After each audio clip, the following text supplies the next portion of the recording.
이재명 정부의 첫 국정감사 2주차 일정을 이어가고 있는 가운데 국회 법사위에서는 민주당의 사법개혁안을 두고 여야 간의 치열한 공방이 벌어졌습니다. 정부의 부동산 정책도 국감 쟁점으로 부상하면서 여야는 각각 부동산 TF와 특위를 구성해서 총력전을 펼치는 모습입니다. 관련 내용 포함한 정치권 이슈들 이동학 전 더불어민주당 최고위원, 박민영 국민의힘 미디어 대변인 두 분과 이야기 나눠보겠습니다. 두 분 어서 오십시오. 안녕하세요. 네. 자, 여야가 대법관을 기존 14명에서 26명으로 증원하는 등의 내용을 담은 민주당의 사법개혁안을 두고 신경전을 연일 벌이고 있습니다. 민주당은 대법원이 철회할 사건 수를 고려하면 필수적이라고 주장을 하고 있고 또 국민의힘은 법사위처럼 정쟁의 자금으로 만들겠다는 거 아니냐 이렇게 비판의 목소리를 내고 있는데요. 이 사안 어떻게 보고 계십니까? 이 사법개혁에 관한 내용, 특히 법원과 관련된 내용은 최근에 나온 내용이 아닙니다. 이미 몇 년 전부터 이런 내용들이 나와 있었고 특히나 사법 서비스를 받는 국민들의 입장에서 너무나 불편함이 많다. 지금 얘기하셨던 재판 숫자, 그러니까 사건 숫자가 연간 한 4만 건 정도 된다는 겁니다. 그리고 최당 뭐 한 5년도 걸리고 6년도 걸리고 이렇게 하다 보니까 실제로 그 판결을 기다려야만 하는 국민들 입장에서는 굉장히 큰 불편함을 겪기도 했고 또 고통스럽습니다. 그 과정이. 그렇기 때문에 이제 그런 내용들이 나왔고 또 최근에 대선을 앞두고 대통령 선거를 앞두고 사법부에서 무리한 이 대선 개입을 하려고 하는 그런 모양새들을 보였고 특히나 그것이 헌법에 위배된 사안들입니다. 이렇게 될 경우에 과연 어떻게 해야 될까? 고여있는 물들은 썩기 마련이고 당연히 견제를 받아야 된다라고 하는 측면들도 분명히 이번에 좀 작용을 하는 겁니다. 그렇기 때문에 뭐 이 법관 평가제를 도입한다든가 또 대법관 추천위원회 구성을 다양화한다든가 다양한 이러한 이 내용을 통해서 사법을 훨씬 더 국민에 가깝게 만들어 보자라고 하는 취지를 담고 있기 때문에 저는 충분히 추진할 수 있다 이렇게 생각합니다. 개혁안이 현실화되면 대법관이 2배 가까이 늘어나게 되는데 이 개혁안 어떻게 보고 계세요? 일단은 대법원이 피고인 이재명 사건에 대해서 법관으로서 재판을 한 것은 아무런 문제가 되지 않는다라고 제가 짚어드리겠고요. 오히려 지금 법사위원들이 현장 국감을 핑계 삼아서 법대까지 올라가고 재판 관련된 사안들의 일체의 자료들을 요청을 했다라고 하는 것 자체가 우리 헌법과 법률상으로 금지하고 있는 이 재판 절차상에 대한 공표, 이런 부분들을 지금 침해하고 있다라고 하는 점을 분명하게 짚어드리겠고요. 그러니까 지금 왜 하필 26명인가라고 하는 점을 짚어볼 수 있을 것 같습니다. 지금 민주당 스피커들이 제가 봤을 때 임금 귀는 당나귀 귀다라고 외치고 있는 거거든요. 누가 봐도 이건 재판 서비스의 문제가 아니라 이재명 대통령 개인에 대한, 피고인 이재명에 대한 면소법 추진 과정이라고 봐야 됩니다. 지난 이재명 대통령의 선거법 위헌 사건에 대해서 전원합의체를 통해서 대법원에서 10대 2 결과가 나왔거든요. 그렇다라고 하면은 이 결과를 뒤집기 위해서는 적어도 12명 이상의 대법관을 새로 친명 세력으로 임명을 해야만 하는 수건이 있다라고 하는 겁니다. 그렇기 때문에 지금 12명을 추가적으로 충원을 하게 되면은 10대 2 구도가 12대 14가 될 수가 있는 거거든요. 결과적으로 이재명 개인 사건을 무력화시키기 위해서 누가 봐도 대법원 증언을 무리하게 하는 건데 이런 것들을 마치 국민을 위해서 한다라고 하고 이야기를 하면 이건 너무 황당한 주장 아닌가 생각이 들거든요. 그렇게 국민들의 법률 서비스가 걱정이 되면 검찰 해체는 왜 합니까? 검찰 일부 개혁만을 가지고도 그 경찰의 민생수사 기간이 기존에 약 180여일에서 300여일로 2배 가까이 늘어났거든요. 지금 검찰이 완벽하게 해체가 되면은 그보다 2배가 넘게 걸린다라고 하는 이야기가 있습니다. 그리고 일반 국민들이 고통을 받는 것은 대법원의 판결이 늦어져서가 아니라 하급심 판결이 늦어지기 때문이거든요. 그렇다라고 하면 국민들을 위해서라면 대법원을 증언할 것이 아니라 하급심 판사들을 증언을 하는 것이 맞겠죠. 그렇기 때문에 이런 부분들은 누가 봐도 이재명 개인을 위한 위인설법이라고 저는 생각을 하고요. 이런 부분들에 대해서는 한 사람을 위해서 국가 시스템을 누더기로 만드는 계약이라고 생각을 합니다. 네. 자, 한편 사심제 도입을 의미하는 재판소원 제도는 이번 개혁안에서는 빠졌습니다만 정청래 대표가 재판소원을 별도 당론으로 추진하겠다라고 공언을 한 상태입니다. 이 재판소원 제도를 공론화하는 의도는 어디에 있다고 봐야 할까요? 공론화는 당연히 필요한 것이고요. 이미 지금 3심 재판이 나왔음에도 불구하고 헌법에 위배된다라고 하는 측면의 문제의 인식은 계속해서 있어 왔거든요. 그런 차원에서 이제 이야기가 될 수가 있을 것이고 오히려 지금 이것을 뭐 대법원을 혼내주려고 한다라고 하는 시각에서는 저는 동의할 수는 없습니다. 다만 앞으로 나타날 수 있는 우려점들이 이미 지난 대선 앞두고 나타났었기 때문에 조희대 대법관처럼 또 사법부가 약간 의도를 가진 것처럼 국민 앞에 의도를 숨기질 않았어요. 그러니까 헌법 116조에 보면 선거운동의 기회 균등 보장이라고 하는 것이 있습니다. 근데 대법원이 그것을 그냥 대놓고 어겨버린 거예요. 앞으로 이런 일들이 또 나타나지 말란 법이 없잖아요. 그렇기 때문에 그런 차원에서 논의가 좀 될 수 있을 것이고, 근데 이것이 4심 법원으로 인식이 된다면 이것이 앞으로 이제 법률적인 어떤 체계라든가 정합성 이런 거에 있어서 문제점들이 나타나게 될 수도 있습니다. 그렇기 때문에 이 국민들께서 받으실 어떤 서비스에 있어서 이 질적 하락이라든가 오히려 이런 뭐 법률 서비스 시장에서의 액수가 훨씬 더 많이 들어간다거나 오히려 더 그 과정이 고통스러워질 우려가 있을 거기 때문에 이것 공론화를 통해서 그것의 이제 미비점이라든가 아니면 나타날 만한 우려점들 이런 것들을 미리 사전에 좀 파악을 해보고 그런 것들을 조항에 적용시키려고 하는 것이 아닌가 싶습니다. 네. 반면에 장동혁 대표는 이재명 대통령 재판을 영원히 묻겠다는 속셈 아니냐라고 이야기를 하고 있는데 이렇게 여야가 충돌을 하고 있는 상황입니다. 야당 입장에서는 여당 대표의 공론화 어떻게 바라보고 계십니까? 일단은 민주당의 혹세 무민이 과도하다라고 저는 생각을 하는 것이요. 문제는 법관들이 피고인 사건에 대해서 재판을 하는 걸 문제 삼을 수 있습니까? 그거는 법관들이 당연히 해야 될 일을 한 것이고요. 문제는 재판을 받아야 될 피고인을 후보로 낸 민주당이 문제겠죠. 그런데 이런 것들을 본말을 전도시켜서 왜 피고인 사건을 재판했느냐라고 따져 묻는 형국이기 때문에 이 문명 사회에서 있을 수 없는 법치 사회 파괴라고 저는 생각을 합니다. 그리고 이 4심제라고 하는 주장 자체가 민주당의 주장과 모순되는 거예요. 지금 대법원이 사건 과부하 때문에 재판 기간이 길어지기 때문에 증언해야 한다라고 이야기를 하고 있잖아요. 그런데 사실상 4심제가 도입이 되면은 우리 헌법상 최종심은 대법원 3심으로 되어 있습니다. 그렇기 때문에 헌법재판소가 구속력 있는 판결을 할 수가 없습니다. 그렇기 때문에 대법원 결정이 문제가 있다라고 하는 헌법재판소의 의견이 나온다라고 하면 다시 대법원으로 돌아와서 재판을 해야 될 확률이 굉장히 큽니다. 안 그러면 위헌이거든요. 그러면은 대법원의 업무 과부하가 2배, 3배가 될 수가 있거든요. 대법원의 업무 로드를 줄여주기 위해서 대법관을 증언한다라고 하면서 대법원의 업무를 배로 늘릴 수 있는 4심제를 하겠다라고 하는 것 자체가 전혀 앞뒤가 안 맞는 주장 아니겠습니까? 그렇기 때문에 이미 대법원에서 파기환송심 유죄 취지로 파기환송이 됐던 그런 사건들을 무력화시키기 위해서 무리하게 또 위인설법을 하고 있다라고밖에 이해를 할 수가 없죠. 그런데 이 수십 년 동안 수백 년 가까이, 100여 년 가까이 쌓아져 올라온 우리나라의 법치주의라고 하는 것이 이재명 한 사람을 위해서 이렇게까지 누더기로 되는 것이 정상적인 상황입니까? 그렇기 때문에 피고인 출신 대통령이 대법관을 22명이나 임명한다라고 하는 것 자체가 상식에 어긋난다라고 저희는 생각을 하는 것이고요. 민주당이 지금 이해충돌 좋아하지 않습니까? 나경원 그 의원에 대해서 이해충돌 문제가 있기 때문에 간사도 못 시켜준다라고 하고 얘기를 하고 있잖아요. 그런데 지금 피고인 출신 대통령이 본인이 직접 사법체계와 수사기관 자체를 이렇게 망가뜨린다라고 하는 것 자체야말로 바로 이해충돌의 절정이 아닌가라고 저는 생각을 하고 이런 부분들에 대해서 민주당이 적어도 민주사회를 살아가는 공당이라고 한다면 좀 자성의 목소리가 나와야 한다라고 보고 있습니다. 예, 알겠습니다. 사법개혁안에 대해서 짚어봤고요.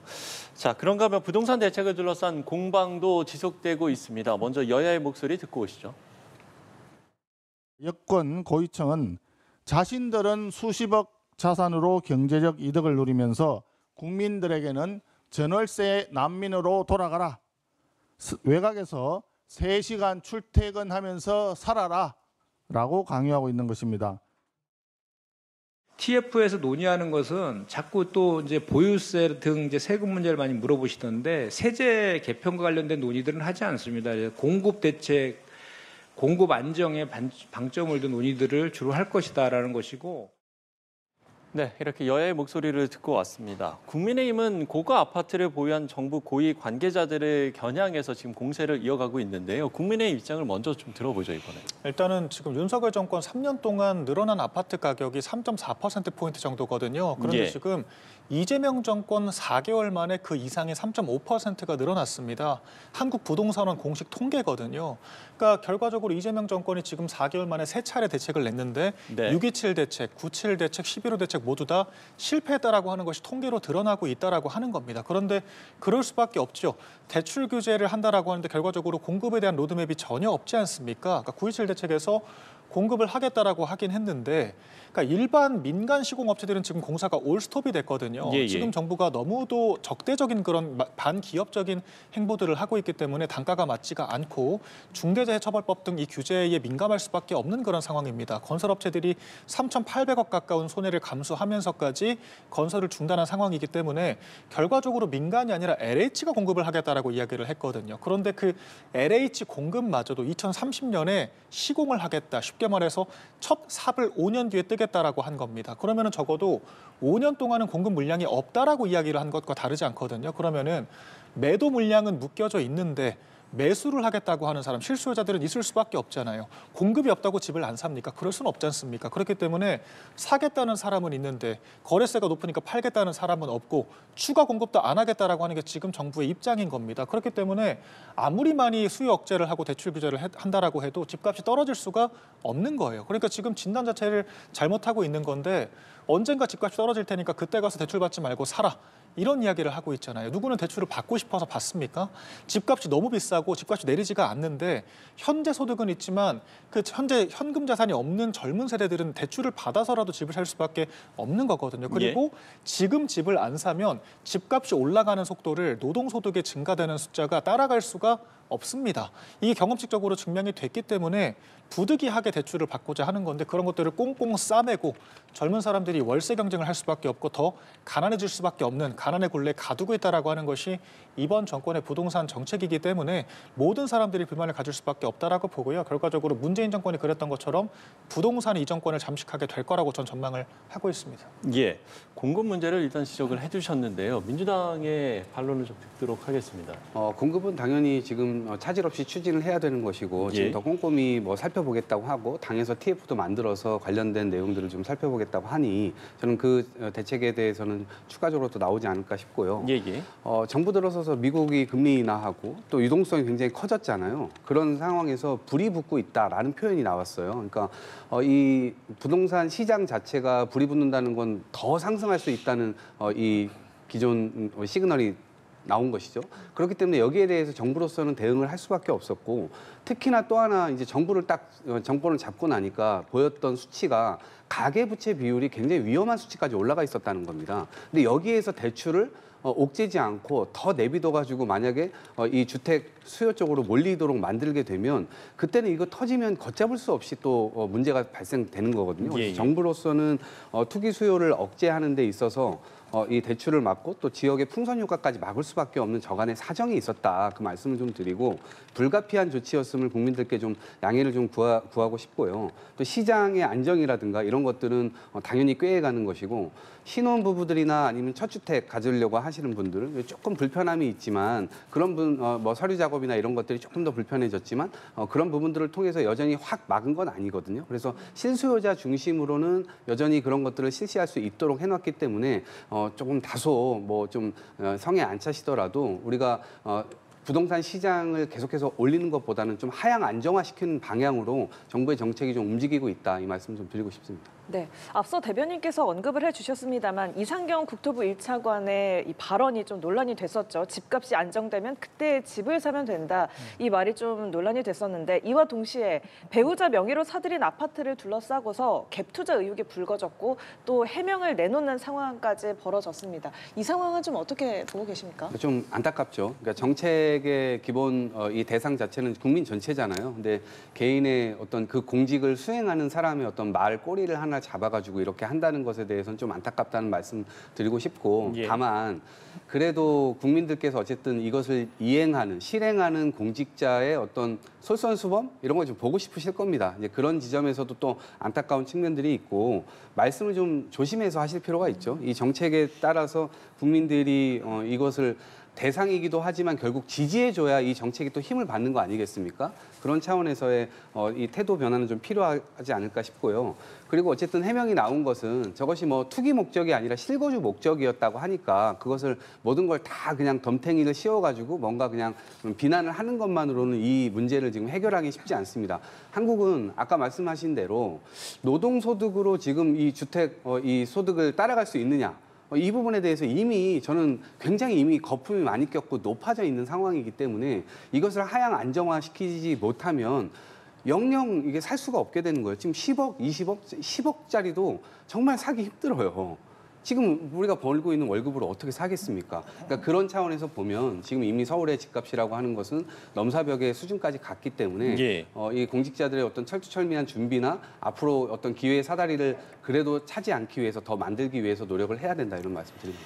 네, 일단 국토부 1차관이 실거주 목적이다라는 해명을 내놓으면서 이 시기가 맞물려서 세입자를 들인 거다 이런 내용을 내놨잖아요. 어떻게 들으셨어요? 전혀 이해가 안 되죠. 다른 국민들도 각자 나름의 사정이 있습니다. 그러니까 김병기 원내대표도 본인이 지역구가 동작으로 갔기 때문에 원래 살던 장미 아파트, 강남의 장미 아파트 40억을 호가한다라고 하잖아요.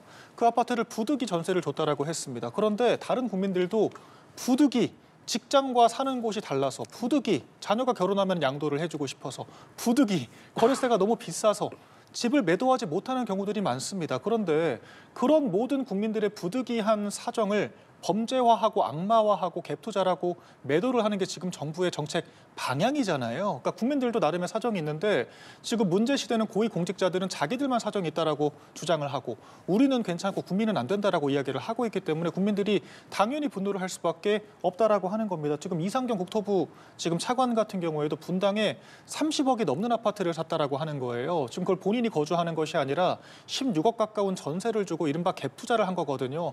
본인이 아무리 사정이 있다라고 얘기를 해도 갭투자의 정의 자체가 시세 차익을 노리고 집을 팔지 않은 상태에서 전세로 내주는 상태로 버티는 게 바로 갭투자입니다. 그렇기 때문에 지금 본인들이 자가당착의 우려를 범하고 있다라고 하는 거예요. 그리고 지금 언어 자체가 굉장히 무책임하지 않습니까? 언젠가는 기회가 온다. 집값이 싸지면 사면 되는 거 아니냐라고 이야기를 하는데 이미 본인들은 30억대 아파트를 가지고 있는 거 아니겠습니까? 자기들은 이미 많은 것들을 가지고 폭식을 하고 있으면서 옆에 쫄쫄 굶고 있는 서민 청년들한테 언젠가는 쌀값 사주고 언젠가는 빵값 사줄 거니까 그때 양껏 먹어라. 이건 조롱하고 농간하는 거거든요. 저도 무주택자 30대 청년으로서 굉장한 박탈감을 느낄 수밖에 없는 상황이었습니다. 그리고 민주당 정권에서 한 번이라도 집값이 떨어진 적이 있었습니까? 문재인 정권, 노무현 정권 때 둘 다 2배 가까이 올랐었거든요. 그때 너무도 많은 청년들이 박탈감을 느꼈고 30대 청년들은 영끌족이 이른바 돼서 많은 부채를 짊어지고 그 부담감 때문에 보수 정권의 집값이 떨어지니까 더 큰 부담을 안게 됐고 이런 고통을 모두가 겪었어요. 그러면 이 말은 즉슨 이재명 정권 5년 동안은 집 살 생각하지 말라라고 하는 것이고 이재명 정권 5년 동안 집값이 또 경험칙적으로 2배 가까이 늘면 똑같이 박탈감에 시달리라고 하는 거거든요. 자기들은 이미 집을 갖고 있으면서 이런 이야기를 하는 게 문제라고 하는 겁니다. 그렇기 때문에 정책 위반자도 당사자성이 중요하다라고 저는 생각을 하고요. 국민들이 어떤 부분에 애로사항을 느끼는지를 공감을 못하기 때문에 이런 이야기를 하는 겁니다. 이런 사람들이 국민의 눈높이에 맞는 적확한 정책을 짤 수 있을 거란 기대 자체가 들지 않기 때문에 대단히 문제라고 생각을 합니다. 예. 지금 이제 지방선거가 7개월 앞으로 다가온 상황인데 지금 여야가 나란히 부동산 관련 당내 기구를 띄우고 있는 상황이라서 이제 이게 그 지방선거를 앞두고 민심 잡기에 여야가 총력을 기울이는 게 아니라 이런 좀 관측들도 나오는 것 같거든요. 이런 모습을 어떻게 보고 계세요? 저는 상당히 고무적이라고 생각합니다. 그 이전에 어찌 보면 윤석열 정권에서는 계속해서 상대를 감옥에 넣기 위한 그런 시도들 이런 것들을 많이 했고 또 그거를 가지고 논박을 할 수밖에 없었던 네네. 그런 상황에서 그런 결과가 국민들에게 좋은 쪽으로 연결될 수가 없잖아요. 그런데 이 부동산 문제는 정치적으로 유불리는 있을 수 있겠다 봅니다. 그렇지만 부동산 정책 정상화 특별위원회를 국민의힘에서 꾸렸는데 이 정상화의 목표가 어느 지점을 달성하려고 하는지에 대해서는 설명이 필요해요. 예. 그러니까 부동산을 계속해서 올리려고 하는 것인지 올리는 게 맞다고 생각하는 건지 아니면은 조금이라도 하향 안정화시키는 방향이 맞다고 생각하는 건지에 대한 설명, 그 목표 지점 분명하게 해야 된다고 생각을 하고요.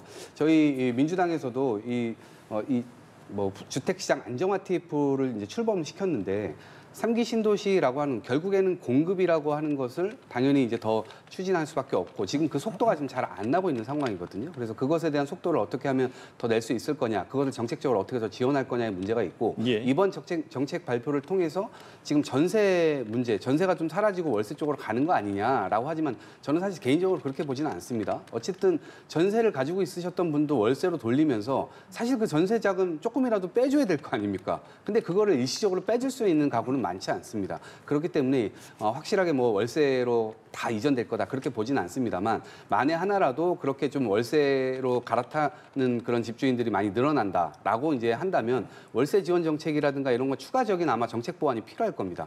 그런 차원에서 민주당에서 이 TF에서는 앞으로 뭐 지방선거뿐만 아니라 일상적으로라도 이러한 정책에 따른 이 보증 이런 것들은 좀 필요하기 때문에 그런 것들에 대한 준비를 좀 하지 않을까 싶습니다. 네. 지금 이제 부동산 대책이 내년 지방선거에 승패를 좌우할 거란 이런 이제 관측도 나오고 있는 상황인데 지금 여야의 이런 움직임도 어떻게 보고 계십니까? 뭐 일단은 윤석열 정권에서 수사만 하다가 뭐 끝났다는 식으로 말씀을 하셨지만 정작 3대 특검을 위시해서 강압적인 수사로 이 국정의 실패를 묻으려고 하고 급기야는 강압적인 수사를 받다가 양평군청의 면장 한 명이 극단적인 선택을 하기도 했었죠. 이런 잘못된 수사 양태를 보여주는 것은 유감스럽게도 민주당 정부였다라고 하는 점을 짚어드리겠고요.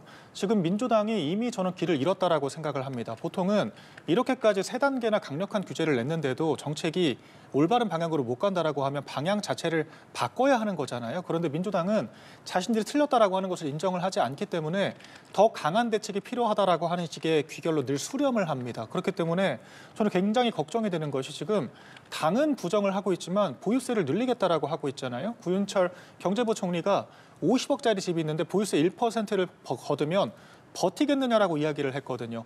50억짜리 집에 1% 보유세면은 5천만 원을 매년 내라고 하는 뜻입니다. 매년 400만 원을 세금으로 내라고 하는 거예요. 그런데 비싼 집이 있다라고 해서 다 부자는 아니거든요. 이를테면은 강남에 30-40년 이상 거주하신 어르신들 중에서 집값은 비싼데 집을 팔고 나면 낼 세금이 없어서 이사를 못 가시는 분들도 굉장히 많습니다. 그런 사람들한테 보유세를 아무리 걷어봤자 거래세를 낼 수가 없기 때문에 집을 못 파는 건 똑같거든요. 그냥 국민들을 가난하게 만드는 겁니다. 징벌적인 세제를 하는 거예요. 그리고 그 징벌적인 세제가 조세가 전가가 됩니다.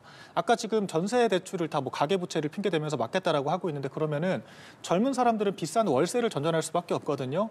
거기에 보유세까지 거두면은 그 보유세가 고스란히 월세로 전가가 됩니다. 그러면 안 그래도 유리지갑인 청년들이 월세만 내다가 그러니까 규제 안 받는 왕서방들, 중국의 왕서방들 집에 세입자로만 살다가 평생 가난하게 늙으라고 하는 것밖에 안 되는 겁니다. 그렇기 때문에 지금 정부 여당이 전혀 갈피를 잡지 못하고 있다라고 생각을 하고요. 이런 부분들은 선거를 떠나서 국가 자체를 붕괴시키는 계약이기 때문에 굉장히 신중할 필요가 있고 일단 정부 여당이 합일된 의견을 만들어내는 것부터 좀 시작을 해야 한다라고 보여집니다. 네, 부동산 이야기 나눠봤고요. 이제 주제를 바꿔서 과방위 이야기도 해보겠습니다.